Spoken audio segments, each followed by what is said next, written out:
Welcome to our online chemistry class. Nomenclature of organic compound video lecture की series में ये हमारा third video है। फर्स्ट वीडियो लेक्चर में हमने टाइप ऑफ कार्बन आइटम्स और टाइप्स ऑफ एल्कोहल्स के बारे में समझा था, जबकि सेकंड वीडियो लेक्चर में हमने फंक्शनल ग्रुप और होमोलोगस सीरीज़ के बारे में स्टडी की थी। इस थर्ड वीडियो लेक्चर में हम नोमेनक्लेचर ऑफ ऑर्गेनिक कंपाउंड्स की हिस्टोरिकल एस्पेक्ट के बारे में समझेंगे और ये समझने का प्रयास करेंगे कि जो पुराना सिस्टम था नाम देने का वो क्यों असफल हो गया और फिर नए सिस्टम की आवश्यकता क्यों हुई। जैसा कि आप सामने ग्रीन बोर्ड पर लिखा हुआ देख रहे हैं, ऑर्गेनिक कंपाउंड्स के नोमेनक्लेचर की दो सिस्टम्स थे, दो मेथड्स थे। एक ट्राइबल सिस्टम जैसे कि हम पुरानी पद्धति कहते थे और एक IUPAC सिस्टम जैसे हम मॉडर्न सिस्टम भी कहते हैं। तो ट्राइबल सिस्टम के अंतर्गत ऑर्गेनिक कंपाउंड्स का नाम जहाँ से वह उत्पन्न होते थे उसके आधार पर दिया जाता था। तो ऑर्गेनिक कंपाउंड्स का नाम ट्राइबल सिस्टम के अंतर्गत उनके उत्पत्ति के आधार पर, सोर्स के आधार पर, जहाँ से वह उत्पन्न होते थे उसके आधार पर दिया जाता था। जैसे कि CH4 को मार्स गैस कहते थे क्योंकि ये मार्शी एरिया अर्थात दलदल से उत्पन्न होती थी। इसी प्रकार से एसिटिक एसिड को हमने एसिटिक एसिड नाम इसलिए दिया क्योंकि ये एसिटम अर्थात विनेगर अर्थात सिरके से उत्पन्न होता था। सिरके का एक महत्वपूर्ण पार्ट एसिटिक एसिड CH3COOH भी होता है। इसी प्रकार से फॉर्मिक एसिड HCOOH का नाम फॉर्मिक एसिड इसलिए रखा गया क्योंकि यह फॉर्मिका अर्थात रेड आंट लाल चींटी के डंक में पाया जाता है। तो इस प्रकार हमने यहाँ पर यह समझने की प्रयास किया कि ऑर्गेनिक कंपाउंड्स का नाम उनके सोर्स के आधार पर रखा जाता था। अब इस ट्राइबल सिस्टम की मुख्य कमी ये थी कि एक ही ऑर्गेनिक कंपाउंड का नाम अनेक प्रकार से रखा जाने लगा क्योंकि एक ही ऑर्गेनिक कंपाउंड अलग अलग स्रोतों से प्राप्त हो सकता है। जैसे कि CH4 के बारे में ही कहा जा सकता है कि CH4 दलदल से प्राप्त होती थी इसलिए इसको मार्स गैस कहा गया। इसी प्रकार CH4 कोयले की खदान कोल माइन में भी मिलती थी और वहाँ पर विस्फोट का एक प्रमुख कारण CH4 होती थी, इसलिए वहाँ पर CH4 को फायर डंप कहा जाने लगा। इस प्रकार जब एक ही ऑर्गेनिक कंपाउंड के एक से अधिक नाम रखे जाने लगे तो ये ट्राइबल सिस्टम जो है वह असफल हो गया। इस ट्राइबल सिस्टम के असफल हो जाने के पश्चात ऑर्गेनिक कंपाउंड्स का नाम देने के लिए साइंटिस्ट ने एक नया सिस्टम विकसित किया जिसको उन्होंने IUPAC सिस्टम नाम दिया। IUPAC की फुल फॉर्म सामने आप ग्रीन बोर्ड पर लिखी हुई देख सकते हैं, international union of pure and applied chemistry. सबसे पहले जनेवा में 1947 में सभी साइंटिस्ट और केमिस्ट एकत्र हुए और वहाँ पर उन्होंने ऑर्गेनिक कंपाउंड से संबंधित नाम देने के लिए कुछ रूल्स डेवलप किए। इन रूल्स को 1979 में फिर से मॉडिफाई किया गया और आज जो हम IUPAC सिस्टम के अंतर्गत ऑर्गेनिक कंपाउंड्स का नाम देते हैं वह 1993 के अकॉर्डिंग उनका नाम दिया जाता है। IUPAC सिस्टम में ऑर्गेनिक कंपाउंड्स का नाम देने के लिए हमें 3 बातों की जानकारी होनी चाहिए। वर्ड रूट या मदर सीरीज़ क्या होती है, सफिक्स क्या होते हैं और प्रीफिक्स क्या होते हैं। आइए इस वर्ड रूट, प्रीफिक्स और सफिक्स को हम डिस्कस करते हैं। तो जैसे कि पहले बताया जा चुका है कि IUPAC सिस्टम के अंतर्गत ऑर्गेनिक कंपाउंड्स के नाम देने के लिए हमको 3 तथ्यों के बारे में जानकारी होनी चाहिए। वर्ड रूट क्या होती है, सफिक्स क्या होते हैं और प्रीफिक्स क्या होती है। आइए वर्ड रूट की स्टडी करते हैं। जैसे कि आप सामने ग्रीन बोर्ड पर लिखा हुआ देख सकते हैं, वर्ड रूट को WS से शो करते हैं, कहीं कहीं इसको मदर सीरीज़ या MS भी लिखा हुआ पाया गया है। हिंदी में इसको मात्र श्रृंखला कहते हैं। यह IUPAC सिस्टम की बेसिक यूनिट है और इसके द्वारा हम ऑर्गेनिक कंपाउंड में उपस्थित कार्बन परमाणुओं की संख्या का ज्ञान करते हैं। यदि किसी ऑर्गेनिक कंपाउंड में एक कार्बन होता है तो उसके लिए हम मैथ का यूज़ करते हैं। इसी प्रकार से 2 कार्बन के लिए एथ, 3 कार्बन के लिए प्रोप, 4 कार्बन के लिए ब्यूट, 5 कार्बन के लिए पेंट, 6 कार्बन के लिए हेक्स, 7 कार्बन के लिए हेप्ट, 8 कार्बन के लिए ऑक्ट, 9 कार्बन के लिए नो तथा 10 कार्बन के लिए डेक का यूज़ करते हैं। इसी तरीके से हम आगे भी यूज कर सकते हैं। अगर किसी ऑर्गेनिक कंपाउंड में 11 कार्बन है तो उसके लिए हम यूनिडेक यदि 12 कार्बन हैं तो उसके लिए हम डोडेक का यूज़ कर सकते हैं। और आगे इसी प्रकार से ट्राइडेक, टेट्राडेक, पेंटाडेक, इस प्रकार से हम उनके मदर सीरीज़ या वर्ल्ड रूट को प्राप्त कर सकते हैं। तो मदर सीरीज़ या वर्ल्ड रूट जो होती है वो ऑर्गेनिक कंपाउंड में उपस्थित कार्बन परमाणुओं की संख्या को बताती है। वर्ल्ड रूट को या मदर सीरीज को समझने के उपरांत जो हमारा नेक्स्ट IUPAC का मेन टॉपिक है वह है सफिक्स, जिसको हम हिंदी में अनुलग्न कहते हैं।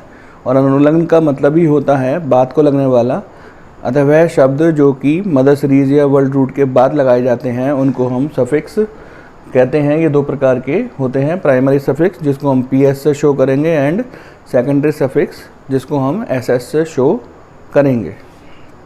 जैसा कि आप सामने ग्रीन बोर्ड पर देख रहे हैं, प्राइमरी सफिक्स 3 प्रकार के होते हैं। इनको हम एल्केन, एल्कीन, एल्काइन के नाम से प्रयुक्त करते हैं और ये हमको क्रमशः सिंगल बॉन्ड, डबल बॉन्ड और ट्रिपल बॉन्ड के बारे में बताते हैं। एल्केन, एल्कीन, एल्काइन के लास्ट के 3 अक्षर सफिक्स के रूप में, प्राइमरी सफिक्स के रूप में यूज़ किए जाते हैं। जैसे कि आप सामने ग्रीन बोर्ड पर देख सकते हैं, एल्केन, इसके ये लास्ट के 3 शब्द जो हैं ANE, ये इसका प्राइमरी सफिक्स होगा। यहाँ पे एल्कीन का ENE और एल्काइन का YNE सफिक्स होगा। यदि किसी ऑर्गेनिक कंपाउंड में सिंगल बॉन्ड और डबल बॉन्ड होते हैं तो हम डबल बॉन्ड को प्रीफरेंस देते हैं, और यदि सिंगल बॉन्ड, डबल बॉन्ड के साथ ट्रिपल बॉन्ड होता है तो हम उसमें ट्रिपल बॉन्ड को प्रीफरेंस देते हैं। यहाँ पर आप प्रीफरेंस ऑर्डर देख सकते हैं। सबसे पहले हमको एल्काइन को प्रीफरेंस देनी है और उसके बाद एल्कीन और उसके बाद एल्केन को प्रीफरेंस देनी है, और साथ में हमको एडिशन रूल का भी फॉलो करना होता है। ये एडिशन रूल क्या होता है इसको हम आगे विभिन्न एग्जाम्पल्स के द्वारा समझेंगे। प्राइमरी सफिक्स को और स्पष्ट करने के लिए यहाँ पर हमने सामने 2 एग्जाम्पल लिख लिए हैं। पहले वाले एग्जाम्पल में केवल सिंगल बॉन्ड ही है, जबकि दूसरे वाले एग्जाम्पल में सिंगल बॉन्ड के साथ डबल बॉन्ड है।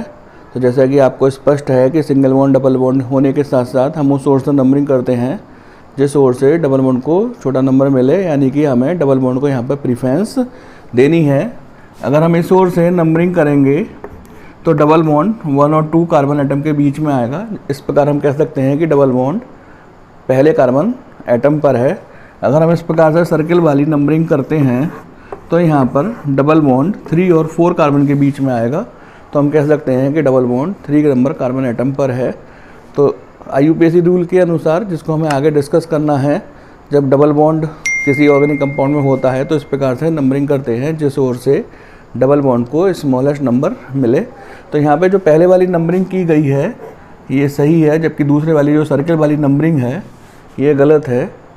यदि हम पहले एग्जाम्पल की बात करें तो पहले वाले एग्जाम्पल में सभी सिंगल बॉन्ड है, आप इसको किसी भी ओर से नंबरिंग कर सकते हैं। हमने इस ओर से नंबरिंग इसकी कर दी। इस प्रकार हमको वर्ल्ड रूट में 4 कार्बन प्राप्त हो गए। 4 कार्बन के लिए हम ब्यूट का यूज़ करेंगे, और चूँकि सब इसमें सिंगल बॉन्ड है तो हम इसमें एन लगा देंगे। इस प्रकार पहले वाले एग्जाम्पल का नाम ब्यूटेन हुआ, जबकि दूसरे वाले एग्जाम्पल में भी 4 कार्बन हैं, उसमें भी हम ब्यूट का यूज़ करेंगे। और 1 और 2 कार्बन के बीच में डबल बॉन्ड है तो हम इसको 1-इन लिख देंगे। इसको शॉर्ट फॉर्म में इस प्रकार से भी लिखा जा सकता है, 1-ब्यूटीन। तो इस प्रकार से दूसरे वाले एग्जाम्पल का नाम 1-ब्यूटीन हुआ। थर्ड एग्जाम्पल को डिस्कस करते हैं। थर्ड एग्जाम्पल में हमको 2 डबल बॉन्ड दिखाई देते हैं, तो हम इन डबल बॉन्ड को नंबरिंग देने का प्रयास करेंगे। हम इसको 2 प्रकार से नंबरिंग कर सकते हैं। एक तो हम इसको लेफ़्ट टू राइट की ओर नंबरिंग कर सकते हैं। लेफ़्ट टू राइट से नंबरिंग करने पर डबल बॉन्ड यहाँ पर 2 और 3 कार्बन एटम के बीच में मिलता है, तो हम कह देंगे कि 2 नंबर कार्बन एटम पर डबल बॉन्ड है। और यहाँ पर 3 और 4 कार्बन एटम के बीच में डबल बॉन्ड है, तो हम कह सकते हैं 3 नंबर कार्बन एटम पर डबल बॉन्ड है। एक नंबरिंग हम सर्किल वाली राइट टू लेफ़्ट की ओर कर सकते हैं। इस प्रकार से हमने इसकी नंबरिंग की तो यहाँ पर डबल बॉन्ड 1 और 2 के बीच में आया, तो हम कह सकते हैं कि डबल बॉन्ड 1 नंबर कार्बन परमाणु पर है, जबकि एक डबल बॉन्ड 2 नंबर कार्बन परमाणु पर है। अब इसमें से कौन सी नंबरिंग सही है तो इसको हम एडिशन रूल से पता लगा सकते हैं। इनका हम एडिशन कर देंगे। अगर हम ऊपर वाले का एडिशन करेंगे तो 5 आएगा, और नीचे वाले का एडिशन करेंगे तो हमें 3 प्राप्त होगा। तो जहाँ पर एडिशन स्मॉलेस्ट होगा वह नंबरिंग सही मानी जाएगी। तो यहाँ पर ये वाली नंबरिंग सही है, जबकि पहले वाली नंबरिंग यहाँ पर गलत है। आइए इसका नाम देने का प्रयास करते हैं। चूँकि इसमें 4 कार्बन परमाणु हैं तो इसमें हम वर्ड रूट के लिए ब्यूट का यूज़ करेंगे, और जब 2 या 2 से अधिक डबल बॉन्ड होते हैं तो हम इसमें ए भी लगा देते हैं। और अब डबल बॉन्ड की पोजीशन को नंबरिंग के द्वारा समझा देंगे। चूँकि यहाँ पे 2 डबल बॉन्ड हैं जो कि 1 और 2 कार्बन परमाणु पर हैं। 1 2 डाई इन, डाई का मतलब 2 और इन का मतलब डबल बॉन्ड, और यहाँ पर हम एक छोटा सा हाइफन लगा देंगे। इस प्रकार तीसरे नंबर वाले एग्जाम्पल का नाम ब्यूटा 1 2 डाई इन प्राप्त हुआ। तो यहाँ पर ये ध्यान देने योग्य है कि जब 2 या 2 से अधिक डबल बॉन्ड या ट्रिपल बॉन्ड होते हैं तो वर्ड रूट के बाद ए का यूज़ किया जाता है। आइए नेक्स्ट एग्जाम्पल को समझने का प्रयास करते हैं, जिसमें हमने एक ट्रिपल बॉन्डेड ऑर्गेनिक कंपाउंड लिया है। तो ट्रिपल बॉन्डेड ऑर्गेनिक कंपाउंड की नंबरिंग हम उस ओर से करेंगे जिस ओर से ट्रिपल बॉन्ड को स्मॉलेस्ट नंबर मिलता हो। तो निश्चित ही इसकी नंबरिंग हम राइट टू लेफ़्ट की ओर करेंगे। इस प्रकार 1 और 2 के बीच में ट्रिपल बॉन्ड आ गया तो हम कह सकते हैं कि ट्रिपल बॉन्ड पहले कार्बन परमाणु पर है। मदर सीरीज के अनुसार इसमें 4 कार्बन हैं तो इसके लिए हम ब्यूट का यूज़ करेंगे, और ट्रिपल बॉन्ड के लिए आयन का यूज़ कर देंगे। चूँकि ट्रिपल बॉन्ड पहले कार्बन पर है तो एक हाइफन लगाकर 1 आयन लिख देंगे। इसको शॉर्ट फॉर्म में 1 ब्यूटाइन नाम कहा जा सकता है। एक दूसरा एग्जाम्पल नीचे आप 5 नंबर में देख रहे होंगे, 2 ट्रिपल बॉन्ड उपस्थित हैं। तो हम इसकी नंबरिंग 2 प्रकार से कर सकते हैं। एक नंबरिंग हमने इसमें राइट से लेफ़्ट की ओर की तो हमारा ट्रिपल बॉन्ड पहले कार्बन पर और तीसरे कार्बन पर आया। पहले और दूसरे कार्बन पर ट्रिपल बॉन्ड है, इसका अर्थ है पहले कार्बन पर है। यहाँ पर तीसरे और चौथे कार्बन के बीच में ट्रिपल बॉन्ड है तो हम कह देंगे तीसरे कार्बन पर ट्रिपल बॉन्ड है। एक नंबरिंग हम इसकी लेफ़्ट टू राइट की ओर भी कर सकते हैं, जिसको हमने सर्किल के रूप में लिख दिया। यहाँ पर भी पहले और दूसरे कार्बन के बीच में ट्रिपल बॉन्ड है तो हम कह सकते हैं पहले कार्बन पर ट्रिपल बॉन्ड है, और तीसरे और चौथे कार्बन पर ट्रिपल बॉन्ड है तो हम कह सकते हैं यहाँ पर तीसरे कार्बन पर ट्रिपल बॉन्ड है। अगर हम इसका एडिशन करें तो ऊपर वाले एडिशन भी 4 आएगा और नीचे वाले का एडिशन भी 4 आएगा। तो यहाँ पर दोनों ही नंबरिंग सही हैं, आप किसी का भी यूज कर सकते हैं। चूँकि यहाँ पर वर्ड रूट के अनुसार 4 कार्बन परमाणु उपस्थित हैं तो ब्यूट, और चूँकि इसमें 2 से अधिक ट्रिपल बॉन्ड हैं तो ए ब्यूटा 1 3 डाई आइन, और एक यहाँ पे हाइफन लगा देंगे। इसका नाम हो गया ब्यूटा 1 3 डाई आइन। आइए एग्जाम्पल नंबर 6 को स्टडी करते हैं। 6 एग्जाम्पल वाले ऑर्गेनिक कंपाउंड में डबल बॉन्ड और ट्रिपल बॉन्ड दोनों ही उपस्थित हैं। हम इसकी 2 प्रकार से नंबरिंग कर सकते हैं। एक नंबरिंग हमने इसमें राइट टू लेफ़्ट की ओर की तो हमारा यहाँ पे मैक्सिमम कार्बन 6 कार्बन प्राप्त हुए। Triple bond 1 number carbon atom पर आया और double bond 4 number carbon atom पर आया। एक इसकी नंबरिंग हम लेफ़्ट से राइट की ओर कर सकते हैं, जिसको हमने सर्किल के रूप में लिख दिया। इस प्रकार डबल बॉन्ड 2 और 3 कार्बन एटम के बीच में आ रहा है, जिसको हम कह सकते हैं कि double bond 2 number carbon atom पर है, और ट्रिपल बॉन्ड 5 और 6 कार्बन एटम के बीच में आ रहा है, अर्थात 5 नंबर कार्बन एटम पर ट्रिपल बॉन्ड है। अब कौन सी नंबरिंग सही है, लेफ़्ट टू राइट वाली या राइट टू लेफ़्ट वाली? तो इसको एडिशन रूल से हम फॉलो कर सकते हैं। अगर हमने इसका यहाँ पर एडिशन किया तो 5 आया, जबकि यहाँ पर एडिशन किया तो 7 आया। चूँकि ये एडिशन कम आ रहा है ये वाली नंबरिंग सही कहलाएगी, और ये चूँकि एडिशन ज़्यादा आ रहा है तो ये नंबरिंग गलत कहलाएगी। तो चूँकि इसमें वर्ड रूट में 6 कार्बन हैं, हेक्सा 1 आइन 4 इन इसका नाम हुआ, जबकि 7th वाले की नाम देने का प्रयास करते हैं। एक नंबरिंग हमने इसमें राइट से लेफ़्ट की ओर कर दी। इस प्रकार नंबरिंग करने से मैक्सिमम कार्बन 6 हमको प्राप्त हुए, और डबल बॉन्ड 1 और 2 के बीच में आई, जबकि ट्रिपल बॉन्ड 5 और 6 के बीच में आई, और एडिशन इसका 6 हो गया। अगर हम लेफ़्ट टू राइट की ओर नंबरिंग करें तो देखते हैं एडिशन कितना आता है। यहाँ पर ट्रिपल बॉन्ड 1 पर है, जबकि डबल बॉन्ड 5 पर है। इसका एडिशन भी 6 आता है। क्योंकि दोनों का एडिशन समान है तो कौन सी नंबरिंग सही होगी, तो हम जानते हैं प्रीफरेंस हम ट्रिपल बॉन्ड को देते हैं, तो वह नंबरिंग हम सही मानेंगे जिसमें कि ट्रिपल बॉन्ड को छोटा नंबर मिलेगा। तो ऊपर वाली नंबरिंग में ट्रिपल बॉन्ड को 5 नंबर मिल रहा है, जबकि नीचे वाली नंबरिंग में ट्रिपल बॉन्ड को 1 नंबर मिल रहा है। तो ये वाली नंबरिंग गलत है और ये वाली नंबरिंग सही है। तो इसका नाम होगा हेक्सा 1 आइन 5 इन, ये इसका सही नाम होगा। सेकेंडरी सफिक्स को SS से प्रदर्शित करते हैं और सेकेंडरी सफिक्स ऑर्गेनिक मॉलिक्यूल्स में फंक्शनल ग्रुप को शो करते हैं। सेकेंडरी सफिक्स को हम सदैव वर्ड रूट और प्राइमरी सफिक्स के बाद लगाते हैं, जैसे कि आप सामने ग्रीन बोर्ड पर देख सकते हैं। वर्ड रूट, उसके बाद हम प्राइमरी सफिक्स एन, इन, आइन का यूज़ करेंगे और उसके बाद हम सेकेंडरी सफिक्स का यूज़ करेंगे। सेकेंडरी सफिक्स मुख्यतः फंक्शनल ग्रुप होते हैं, जैसे कि आप सामने टेबल में देख सकते हैं कुछ फंक्शनल ग्रुप और उनके सफिक्स लिखे हुए हैं। जैसे कि एल्कोहल OH ग्रुप के लिए हम ऑल का यूज़ करते हैं। CHO ग्रुप एल्डिहाइड के लिए हम AL का यूज़ करते हैं। Ketone C double bond O, इसके लिए हम ओन ONE ओन का यूज़ करेंगे। इसी प्रकार से कार्बोक्सिलिक एसिड COOH के लिए हम ओइक एसिड का यूज़ करते हैं। CONH2 एसिड एमाइड, इसके लिए हम AMIDE एमाइड का यूज़ करते हैं। COCl, इसको एसिड क्लोराइड कहते हैं, आइल क्लोराइड इसके रूप में इसका यूज़ करते हैं। COOR, इसको एस्टर कहते हैं, इसके लिए एल्काइल और O8 का यूज़ करते हैं। CN, इसको साइनाइड कहते हैं और इसके लिए हम नाइट्राइल का यूज़ करते हैं। ये जो सामने आप टेबल आप देख रहे हैं, इसका स्क्रीनशॉट आप ले लीजिएगा और अपनी कॉपी में इसको एज इट इज़ लिख लीजिएगा। इसी प्रकार से साइनाइड के जैसा ही एक आइसोसाइनाइड भी होता है, उसके लिए हम NC का यूज़ करते हैं और जो उसका सफिक्स होता है वो आइसोनाइट्राइल होता है।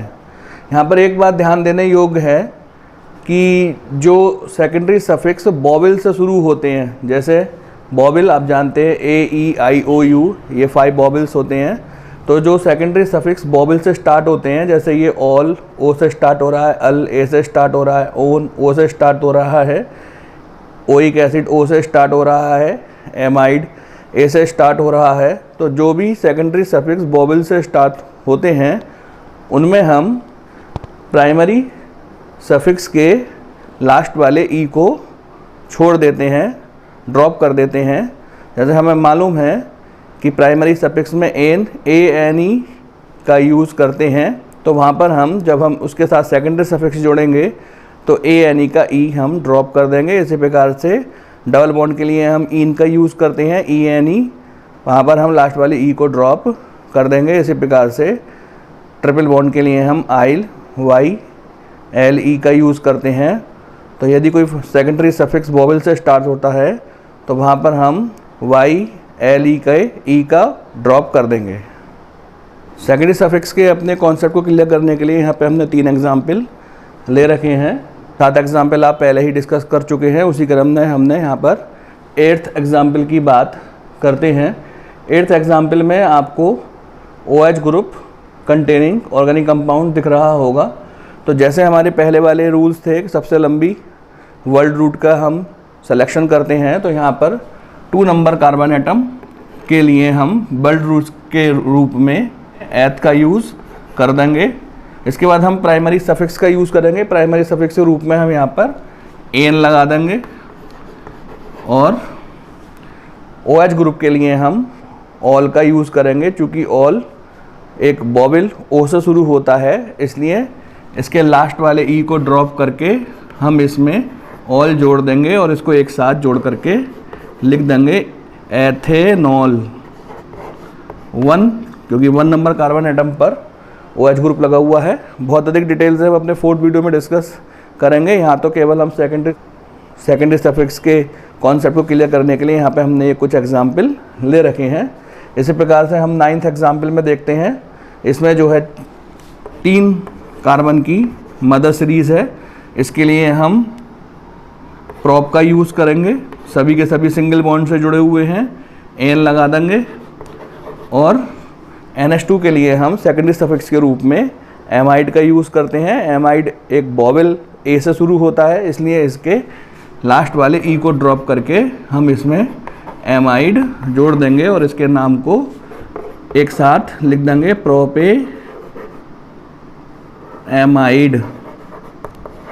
1 लगा देंगे क्योंकि 1 नंबर कार्बन एटम पर NH2 लगा हुआ है। इसी प्रकार से हमारा 10th एग्जाम्पल है, इसमें COOH ग्रुप लगा हुआ है। COOH ग्रुप की IUPAC को हम अपने नेक्स्ट वीडियो में बहुत डिटेल से डिस्कस करेंगे, लेकिन यहाँ पर सेकेंडरी सफिक्स को समझने के लिए जब कोई ऑर्गेनिक कंपाउंड COOH से स्टार्ट होता है तो COOH के कार्बन को भी वर्ल्ड रूट में शामिल कर लेते हैं। इसके कार्बन को नंबर 1 देकर सबसे लंबी वर्ल्ड रूट का चयन करेंगे। इस प्रकार 4 नंबर की वर्ल्ड रूट का चयन हमने कर लिया, जिसके लिए हम ब्यूट का यूज़ करेंगे। सभी सिंगल बॉन्ड से जुड़े हुए हैं, एन प्लस ओइक एसिड लगाएंगे COOH के लिए। ओइक एसिड O से शुरू होता है जो कि एक बॉबल है, इसलिए यहाँ पर हम E को ड्रॉप कर देंगे, ये वाले E को हम हटा देंगे और ओइक एसिड लगा देंगे। इस प्रकार हमारे कंपाउंड का नाम ब्यूटेन ओइक एसिड 1 हो जाएगा। आशा करता हूँ आपको ये सफिक्स लगाने का मेथड समझ में आ गया होगा। सामने लिखे हुए 3 एग्जाम्पल्स के द्वारा और अपने सेकेंडरी सफिक्स कॉन्सेप्ट को क्लियर करने का प्रयास करते हैं। जैसे आप यहाँ पर एग्जाम्पल नंबर 11 में देख रहे होंगे, साइनाइड के रूप में CN लगा हुआ है, तो साइनाइड के कार्बन को भी हम वर्ल्ड रूट में काउंट करके लॉन्गेस्ट चेन का सिलेक्शन करेंगे। तो इस प्रकार हमारी लॉन्गेस्ट चेन 3 कार्बन एटम की हो गई, जिसके लिए हम प्रोप का यूज़ करेंगे। क्योंकि सब सिंगल बॉन्ड से जुड़ी हुई हैं, एन लगा देंगे। और CN के लिए हम नाइट्राइल का यूज़ करते हैं। नाइट्राइल कंसोनेंट से स्टार्ट होता है, N से स्टार्ट होता है, इसलिए हम N के E को ड्रॉप नहीं करेंगे और नाइट्राइल का यूज़ कर लेंगे। इस प्रकार से इसका नाम प्रोपेन नाइट्राइल 1 लिखा जा सकता है। एग्जाम्पल नंबर 12 में CHO ग्रुप लगा हुआ है। CHO ग्रुप के कार्बन को स्मॉलेस्ट नंबर देकर 1 नंबर देकर के लॉन्गेस्ट वर्ल्ड रूट का चयन करते हैं और इस प्रकार से हमारी 3 नंबर कार्बन की वर्ल्ड रूट का हमने सिलेक्शन कर लिया। 3 नंबर कार्बन एटम को हम प्रोप लिखेंगे। उसके बाद हम अपने प्राइमरी सफिक्स का नाम देंगे, जो कि डबल बॉन्ड के रूप में 2 नंबर कार्बन एटम पर लग रहा है, प्लस 2 इन। उसके बाद सेकेंडरी सफिक्स CHO के लिए हम AL का यूज़ करेंगे। AL एक बॉबल A से शुरू होता है, इसलिए इसके E को ड्रॉप करके L1 लगा देंगे और हम इसको शॉर्ट फॉर्म में 2-प्रोपीनल 1 के रूप में इसका नाम दे देंगे। एग्जाम्पल नंबर 13 को आप स्वयं करने का प्रयास करेंगे और कमेंट बॉक्स में या फिर व्हाट्सएप ग्रुप पर भेजेंगे। यदि कोई परेशानी होती है तो फिर उसको डिस्कस किया जाएगा। नोमेनक्लेचर को समझने का प्रयास कर रहे हैं और इस क्रम में हमने वर्ल्ड रूट और सफिक्स को समझ लिया है। जो हमारा थर्ड कॉन्सेप्ट है वह है प्रीफिक्स। प्रीफिक्स जैसे कि नाम से ही स्पष्ट है, इसको हिंदी में हम पूर्व लग्न कहते हैं और ये सदैव वर्ल्ड रूट से पहले लगाए जाते हैं। ये 2 प्रकार के होते हैं, प्राइमरी प्रीफिक्स जिसको हम PP के रूप में शो करेंगे और सेकेंडरी प्रीफिक्स जिसको हम SP के रूप में शो करेंगे।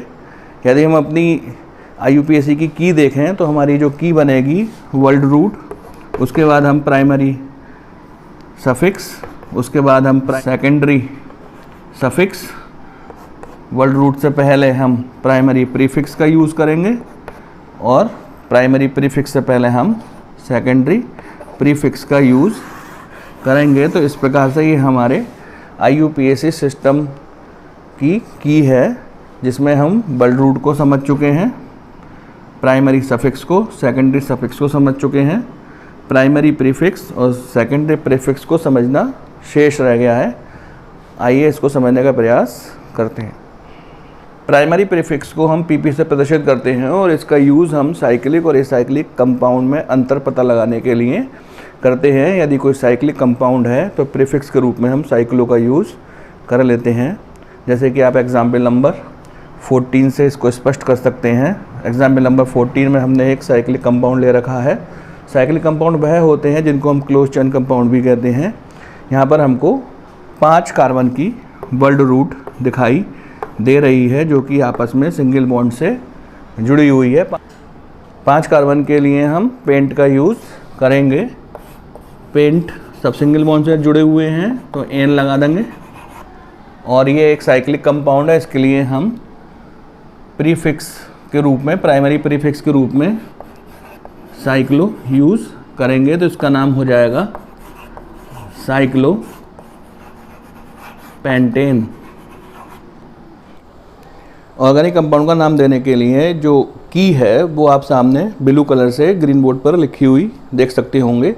इसमें हम सबसे पहले वर्ल्ड रूट या मदर सीरीज़ को प्रेफरेंस देते हैं और ये गिनते हैं कि इसके अंदर कितने कार्बन हैं। उसके बाद हम प्राइमरी सफिक्स एन, इन, आइन को हम लगाते हैं और उसके बाद तीसरे नंबर पर जो हम इम्पोर्टेंस देते हैं वह है प्राइमरी प्रीफिक्स की। प्राइमरी प्रीफिक्स हम पढ़ चुके हैं और उसके बाद हम सबसे लास्ट में लिखे हुए सेकेंडरी सफिक्स को इम्पोर्टेंस देते हैं और सबसे लास्ट में हम सेकेंडरी प्रीफिक्स को इम्पोर्टेंस देते हैं। सेकेंडरी प्रीफिक्स क्या होते हैं, आइए इसको समझने का प्रयास करते हैं। कभी कभी ऑर्गेनिक कंपाउंड में कुछ ऐसे एटम्स या फिर ग्रुप ऑफ एटम्स लगे होते हैं जिनको कि हम फंक्शनल ग्रुप के रूप में मान्यता नहीं देते हैं, उनको हम सब्स्टिट्यूएंट के रूप में या व्युत्पन्न के रूप में मान्यता देते हैं। यही हमारे सेकेंडरी प्रीफिक्स होते हैं। सामने आप ग्रीन बोर्ड पर इनको लिखा हुआ देख सकते हैं। फ्लोरो, इसके लिए हम FLUORO फ्लोरो का यूज़ करते हैं। Cl के लिए क्लोरो, Br के लिए ब्रोमो, I के लिए आयोडो, CH3 इसको कहीं कहीं हम ऑर्गेनिक कंपाउंड में Me के रूप में जोड़ देते हैं, ये मिथाइल होता है। C2H5 इसको हम ऑर्गेनिक कंपाउंड में Et के रूप में अटैच कर देते हैं, ये इथाइल होता है। NO2 के लिए नाइट्रो, NO के लिए nitroso, N triple bond N इसके लिए डाईएजो, OCH3 इसको हम OMe के रूप में ऑर्गेनिक कंपाउंड में जोड़ देते हैं, इसके लिए हम सेकेंडरी प्रीफिक्स के रूप में मेथॉक्सी का यूज़ करते हैं। OC2H5 इसके लिए हम OET के रूप में हम इसको ऑर्गेनिक कंपाउंड में जोड़ देते हैं और हम इसको एथॉक्सी के रूप में यूज़ करते हैं। इसी प्रकार से CH3, CH2, N प्रोपो, NPR के रूप में हम इसका यूज़ करते हैं और इसको हम N प्रोपाइल कहते हैं। इसी प्रकार से आइसोप्रोपाइल और टर्शरी ब्यूटाइल, ये कुछ सेकेंडरी प्रीफिक्स हैं। जब हम किसी ऑर्गेनिक कंपाउंड का नाम देंगे और ये ऑर्गेनिक मॉलिक्यूल में लग रहे होंगे तो हम इनको सेकेंडरी प्रीफिक्स के रूप में सदैव प्राइमरी प्रीफिक्स से पहले इनका नाम रखेंगे। सेकेंडरी सफिक्स को समझाने के लिए हमने सामने ये जो टेबल बनाई है इसका आप स्क्रीनशॉट ले लीजिएगा और इसको एज इट इज़ अपनी कॉपी में लिख लीजिएगा। और जब हम इनका यूज़ करेंगे तो हम यूज़ करते समय इस बात का ध्यान रखेंगे कि इनका नाम अल्फ़ाबेटिकली दिया जाएगा। अर्थात जब हम इनका IUPAC नेम देते समय इनका यूज़ करेंगे तो हम क्लोरो को बाद को रखेंगे जबकि ब्रोमो को हम पहले रखेंगे क्योंकि वह B से शुरू होता है। यदि किसी ऑर्गेनिक मॉलिक्यूल में क्लोरो, फ्लोरो, ब्रोमो ये चारों ही सब्स्टिट्यूएंट लगे हुए हैं तो इनका अल्फ़ाबेटिकली नाम देंगे। Br चूँकि B से शुरू होता है उसके लिए ब्रोमो, उसके बाद क्लोरो C से शुरू होता है, उसके बाद फ्लोरो जो कि F से शुरू होता है और लास्ट में हम आयोडो जो कि I से शुरू होता है उसका नाम लिखेंगे। ऑर्गेनिक मॉलिक्यूल्स का IUPAC सिस्टम के अंतर्गत नाम देने की जो की है वो सामने लिखी हुई है। हम इसको बार बार बोल रहे हैं कि हम इसी के पैटर्न पर ऑर्गेनिक कंपाउंड का IUPAC नाम लिखेंगे। इसमें 5 कॉलम्स होते हैं, 5 बॉक्स होते हैं। इनको प्रीफरेंस के रूप में हमने 1, 2, 3, 4, 5 नंबर दे रखे हैं। 1 नंबर कॉलम के ऊपर हमने मदर सीरीज़ लिख रखा है। सबसे पहले हम मदर सीरीज़ को चयन करते हैं जो कि लॉन्गेस्ट चैन होती है जिसमें मैक्सिमम कार्बन आ जाएं। उसके बाद हम प्राइमरी सफिक्स का नाम देते हैं जिसके लिए हम एन, इन, आइन का यूज़ करते हैं। उसके बाद हमने 3 नंबर प्राइमरी प्रीफिक्स को दिया है जिसमें हम chloro, fluoro, bromo, iodo, methyl, ethyl propyl आदि का यूज़ करते हैं। 4 नंबर बॉक्स हमने सेकेंडरी सफिक्स को बनाया है जो कि फंक्शनल ग्रुप होते हैं, जैसे कि OH के लिए हम ऑल, CHO ग्रुप के लिए अल, COOH ग्रुप के लिए एक एसिड का यूज़ करते हैं। और लास्ट में हम 5 नंबर बॉक्स का यूज़ करते हैं। उस 5 नंबर बॉक्स में हम सेकेंडरी प्रीफिक्स लगाते हैं जो कि मैथिल, एथिल, प्रोपिल, ब्यूटिल आदि के रूप में होते हैं। तो जिस क्रम में ये बॉक्स लिखे हुए हैं उसी क्रम में हमको ऑर्गेनिक मॉलिक्यूल्स के नाम देने हैं। पहले हमको वर्ड रूट लिखनी है, उसके बाद हमको प्राइमरी सफिक्स लगाना है, प्राइमरी सफिक्स के बाद हमको सेकेंडरी सफिक्स लगाना है।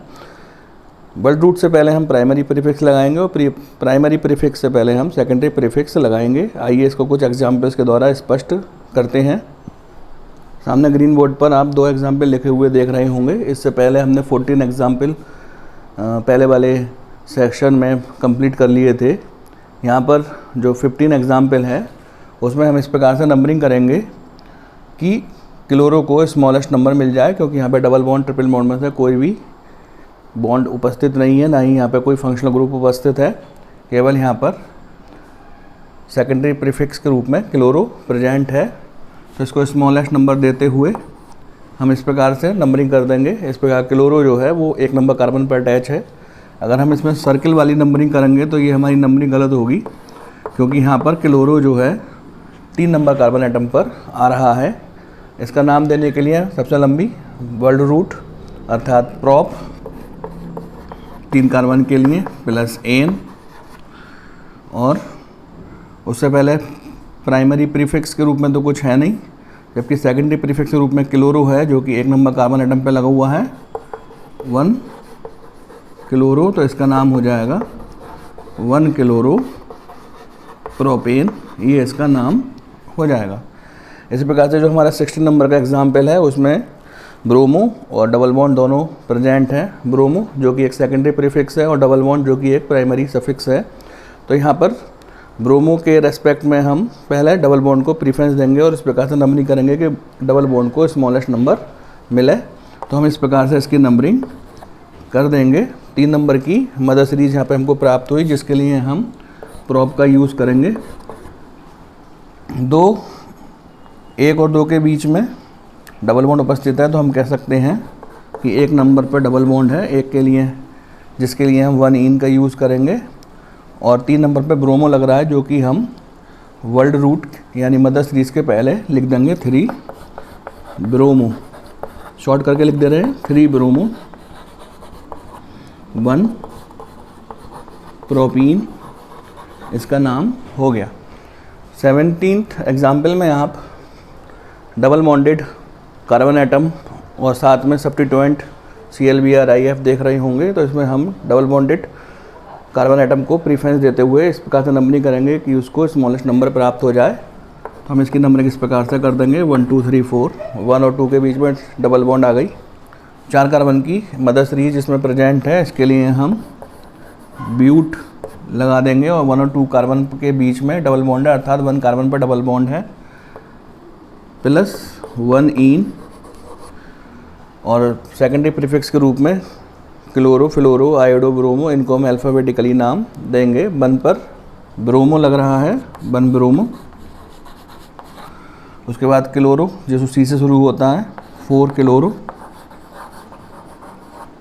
उसके बाद फ्लोरो 3 फ्लोरो, बट इसको मिटा दे रहे हैं 3 फ्लोरो,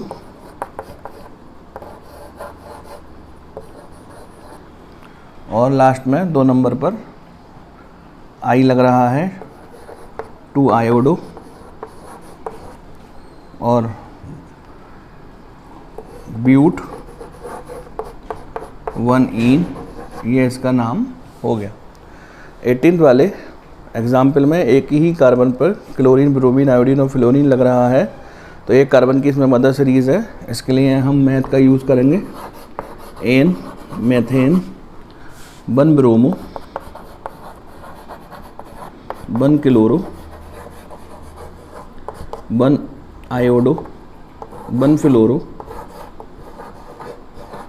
1 आयोडो मैथेन, ये इसका IUPAC नाम हो जाएगा। सामने 19th एग्जाम्पल जिसमें कि ट्रिपल बॉन्ड और 2 फ्लोरीन लगे हुए हैं। लॉन्गेस्ट मदर सीरीज का चयन करते हैं 1 और 2, जो 1 और 2 के बीच में ट्रिपल बॉन्ड है, यानी कि हम कह देंगे 1 कार्बन पर ट्रिपल बॉन्ड है मदर सीरीज के रूप में एथ 1 आइन। क्योंकि इसमें 2 फ्लोरीन लग रहे हैं जो कि पहले और दूसरे कार्बन पर हैं, इसलिए इसको 1,2 डाई फ्लोरो, तो इसका नाम हो जाएगा 1,2 डाई फ्लोरो 1 एथाइन 1,2 डाई फ्लोरो एथाइन 1। 20th एग्जाम्पल एक साइक्लिक कंपाउंड है। साइक्लिक कंपाउंड के लिए हम साइक्लो प्राइमरी प्रीफिक्स के रूप में यूज़ करते हैं। इसमें सेकेंडरी सफिक्स के रूप में OH ग्रुप भी लग रहा है, जबकि सेकेंडरी प्रीफिक्स के रूप में इसमें Br का यूज़ हो रहा है। तो इसमें काफ़ी सारे हमारे पार्ट जुड़े हुए हैं। तो सबसे पहले हम इसमें लॉन्गेस्ट चेन का सिलेक्शन करेंगे और इस प्रकार से सिलेक्शन करेंगे कि OH जो हमारा सेकेंडरी सफिक्स है उसको स्मॉलेस्ट नंबर मिले और साथ में Br जो कि हमारा सेकेंडरी प्रीफिक्स है उसको भी स्मॉलेस्ट नंबर प्राप्त हो जाए। तो 1 नंबर इसको देते हुए Br की ओर बढ़ेंगे। 2 तरीके से Br की ओर बढ़ सकते हैं, क्लॉकवाइज और एंटी क्लॉकवाइज। किसी भी प्रकार से आप Br की ओर बढ़ें, Br को 4 नंबर ही प्राप्त होगा। Br जिस कार्बन पर लग रहा है उसको 4 नंबर ही मिलेगा, चाहे आप क्लॉकवाइज चलें चाहे आप एंटी क्लॉकवाइज चलें। 6 कार्बन की इसमें सीरीज़ है। हेक्स सब सिंगल बॉन्ड से जुड़े हुए हैं। एन, उसके बाद 1 नंबर पे OH लग रहा है। E हटा देंगे इसमें से, क्योंकि OH के लिए हम ऑल का यूज़ करते हैं जो कि एक वोवेल से शुरू होता है। -E +1 all cyclo